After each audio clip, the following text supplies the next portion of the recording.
CMA-TV vous présente la chronique culturelle. Je vous souhaite la bienvenue à cette autre chronique culturelle. Alors, je me retrouve avec Mireille Soucy aux communications des arts de la scène. Bonjour Mireille. Bonjour.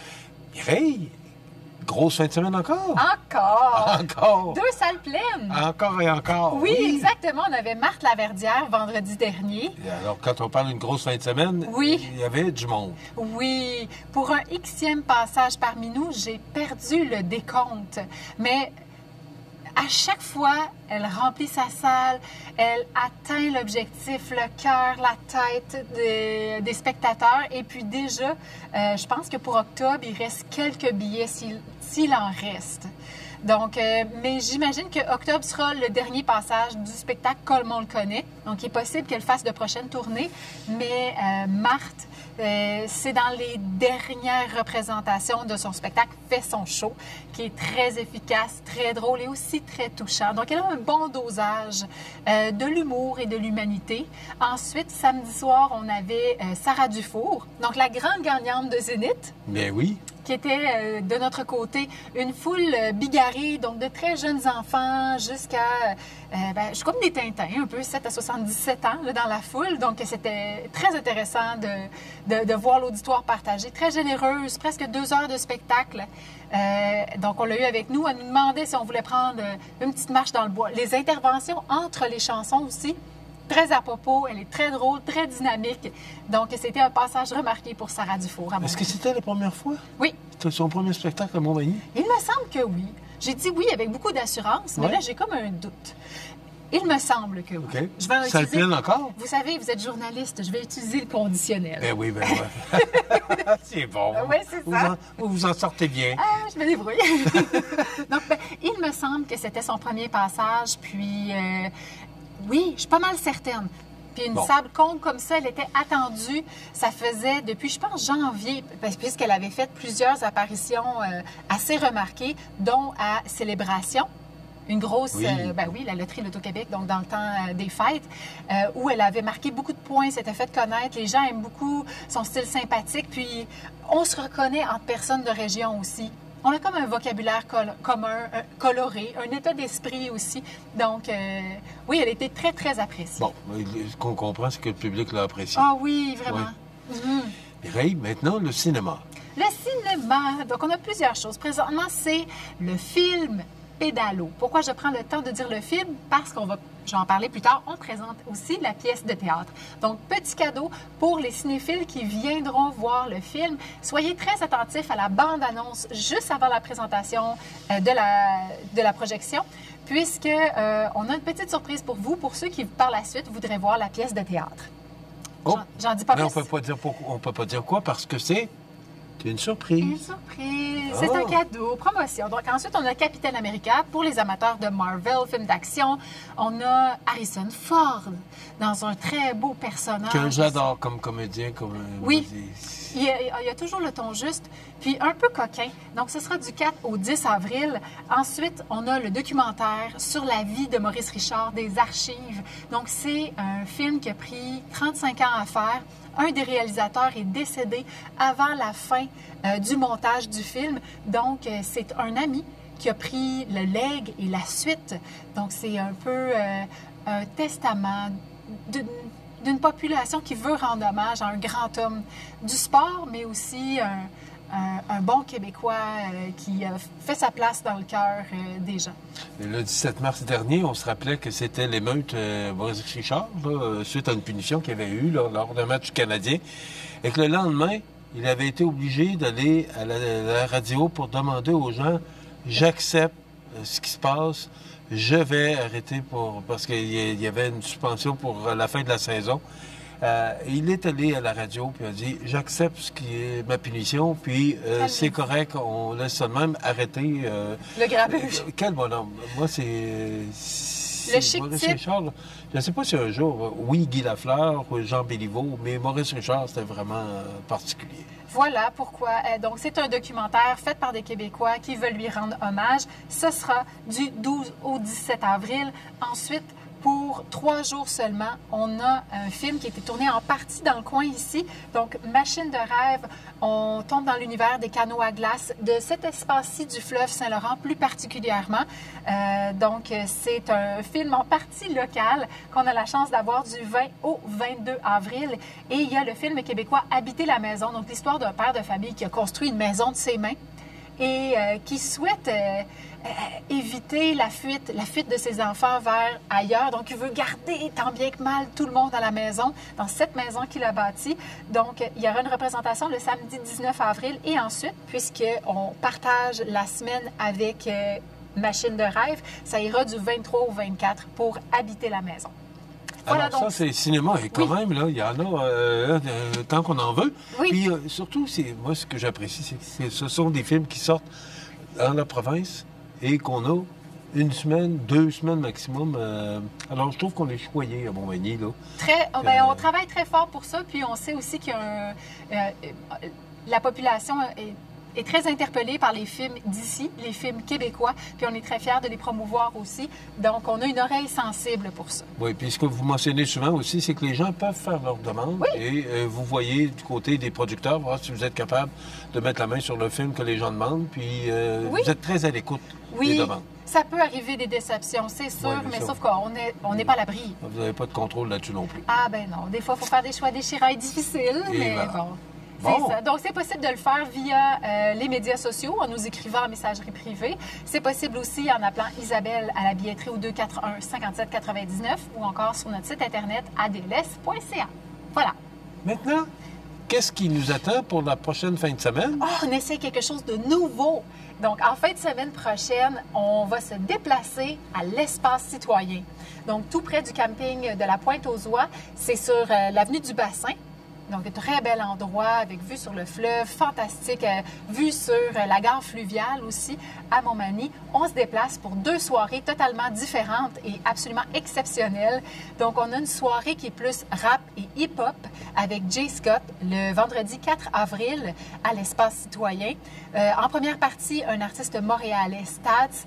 On connaît Jay Scott pour ses mélodies mélancoliques, accrocheuses, ses solos au ukulélé. C'est un auteur, compositeur, interprète. Il crée ses propres beats. C'est un beatmaker qu'on appelle. Donc, accompagné de son ordinateur, de son ukulélé, va chanter ses chansons.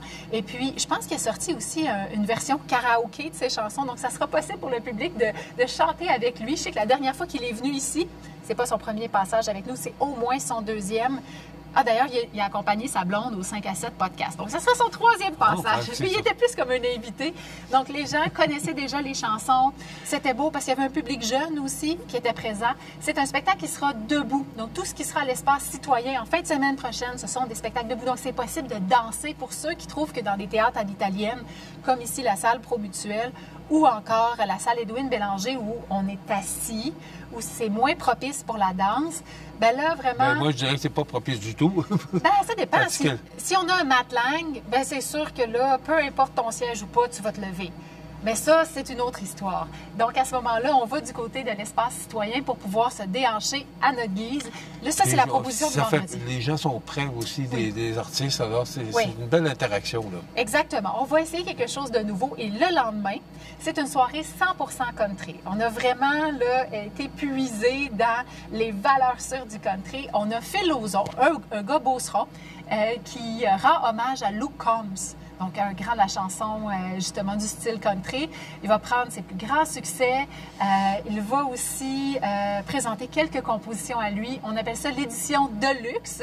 Donc, Phil Lauzon sera là. En première partie, c'est un groupe local, donc de Wild Palominos, qui seront en prestation. Et avant ça, pour les détenteurs de billets, dès 7 heures, il y a de Wild Boot Country Dance qui vont donner des leçons de dance country pour pouvoir, durant la soirée, justement, s'exécuter ou encore se laisser aller à un style totalement libre. C'est à quel endroit, ça? À l'espace citoyen. Aussi? Oui. OK. Vous passez la fin de semaine à l'espace citoyen? Exact. OK. Vendredi et samedi soir, mais dans 2 styles complètement différents. Bon. Il reste encore des billets, puisque la possibilité d'accueil est d'environ 500 personnes là-bas. On comprend que c'est quand même différent parce que les gens seront debout, il n'y a pas vraiment de table, donc il y a une possibilité d'avoir davantage de gens. Donc, on invite tous ceux qui aiment soit... Bien, vous pouvez même aimer les deux, le le hip-hop et le rap, ainsi que le country. Ça, c'est très possible. À y aller les 2 soirs, ça vous intéresse, à vivre une expérience à l'espace citoyen. Alors, ce sont les 2 spectacles pour la fin de semaine? Exactement. Semaine d'après, donc le jeudi, on vient ici au Cabaret Cogeco pour connaître davantage un petit gars de Plessisville qu'on a appris à connaître lors de notre rentrée culturelle. C'est Sam Vigneault. Donc, un jeune humoriste d'une trentaine d'années. Donc, ça sera le jeudi 10 avril. Présentement, Sam est en Belgique. Donc, il fait une petite tournée là-bas. Okay. Et après ça, il va aller s'occuper de ses vaches à l'étable à Plessisville. Parce que c'est ça qui est le fun, c'est qu'il amène l'humour agricole. C'est aussi, peut-être pour ceux qui ne le replacent pas, il joue de l'accordéon. Donc souvent, en introduction de ses numéros, il va jouer un peu d'accordéon. Puis je trouve que ça fait justement écho à notre culture locale. Donc l'agriculture, l'accordéon, puis les bonnes blagues. Donc, c'est vraiment une belle... C'est complet. Ben oui, c'est vraiment une belle soirée. C'est ici. Donc, c'est une centaine de personnes tout au plus. On a déjà plus de la moitié de la salle de vendu. Donc, il faut faire vite.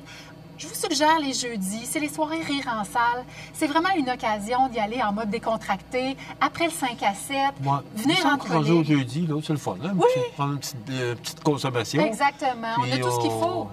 C'est relax aussi, oui. En plus ici. Là. Oui, exactement. Sam Vigneault, ça va être une belle découverte parce que moi, je sens qu'aux Oliviers, l'année prochaine, on va dire son nom. Ouais? Ah oui, j'ai vraiment ça dans le pif. Il faut retenir ça. Le lendemain, le vendredi 11 avril, c'est Jonas Tumulty qui sera accompagné de son band de Jaguar Moon qui vont nous interpréter plusieurs pièces. Ils vont célébrer aussi les 20 ans de son premier album. Donc, il y a un peu de nostalgie, mais il va y avoir aussi de la nouveauté. Puis une chose est sûre, ça va rocker. Ça sera à la salle Pro Mutuelle Assurance. Il reste encore des billets. Donc, c'est votre chance de mettre la main là-dessus.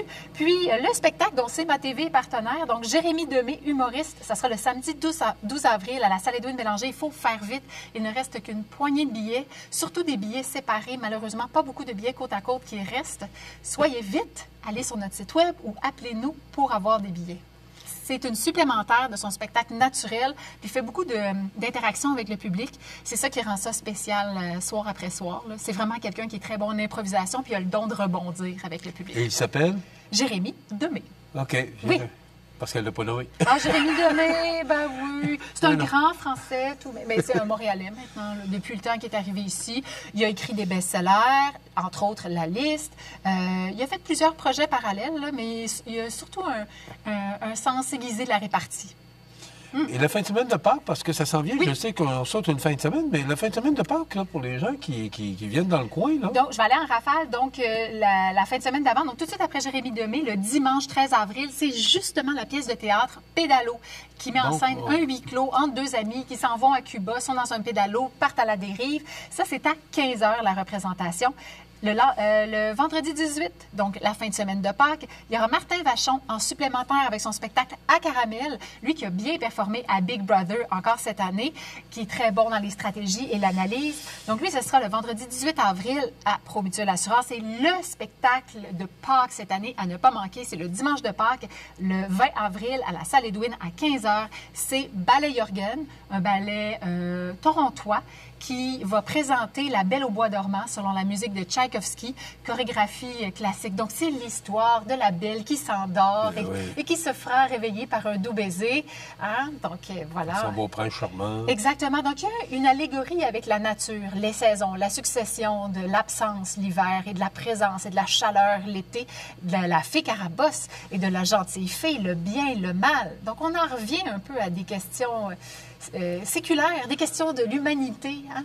Quelques secondes. Oui. Il y a un public. Est-ce que le public participe à de telles... parce que, bon, on comprend qu'il faut présenter les 5 heures de la scène pour vous autres parce que vous êtes des producteurs, mais est-ce que les gens participent à des beaux spectacles comme tu viens de nous parler? Oui, notre mandat est pluridisciplinaire, c'est vrai. Puis, ayant beaucoup d'écoles de danse ou quelques écoles de danse très performantes dans la région, d'ailleurs, il y aura une classe de maître qui sera offerte le samedi. J'invite les personnes intéressées qui ont une petite base en ballet à aller sur notre site web et indiquer classe de maître Ballet Jorgen. Mais sinon, il y a un public pour le ballet qui est très content d'y avoir accès en région, ici même à la belle salle Édouine Bélanger. C'est complet? Oui, c'est complet. C'est tout le temps qu'on a. En plus. Merci Mireille. À la semaine prochaine. Voilà, ça complète.